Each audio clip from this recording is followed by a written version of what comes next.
Hi mga kaibigan, hala may chika ako sa inyo. Alam niyo ba itong aking cake na ito napalpak siya kasi sa hula. First time ko lang naman talaga gagawa ng cake na all black. Black talaga dapat tong cake na to. So, ginawa ko light muna ng food color ang inilagay ko sa icing. Tapos sabi ko sa airbrush na lang natin siya iitiman. So ayun nga, whipped cream yung gamit ko talaga sa mga cakes ko. Tapos ito, dahil black siya, nilagyan ko yung whipped cream ng konting food color na itim na Peyotraho yung tatak. So, napansin niyo ba sa Peyotraho, hindi siya talaga black na black yung color niya kapag nilagay mo sa icing. So, sabi ko, sige, okay lang kasi ganyan siya madalas na medyo greenish yung kulay niya. Pero kapag ka marami kang nilagay na food color, nagiging black naman siya.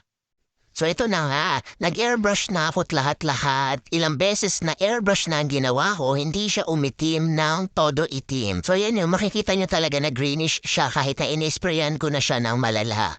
Ay, ayan pa nagkamali. Sa sobrang buga ng airbrush ko, natuklap ko pa. Pero ayan, gagawa natin ang paraan yan. Hindi yan masyadong makahalata. Kaya naman, ang stress ng lola nyo talaga naman. Sobra-sobra. Na-stress ako kasi hindi siya umiitim. Greenish lang talaga siya. Sabi ko, nakakarami na ako ng buga. Baka pumait na yung aking cake. Nakakakaba, diba? So ayan, nakakakaba na kasi ang dami ko na namang buhos dyan ng Medyo umiitim ng konti pero diba kita mo pa rin yung pagka-green-green niya. Tapos syempre, ang airbrush kinabukasan yan kapag ka-in-airbrush mo kinabukasan maglalighten pa yan. So ganun na nga, kinabukasan naglighten siya. Kaya lesson learned, hindi ko nagagamitin yung food color na yon sa ganitong cakes ko na dark, ng mga black cakes. Pero sa ibang kulay, okay yun kasi yun talaga yung ginagamit kong food color. Kaya dahil dito sa experience ko na to, talaga ayoko nang maulit, ayoko na may stress, bumili ako ng ibang tatak naman ng food color na itim.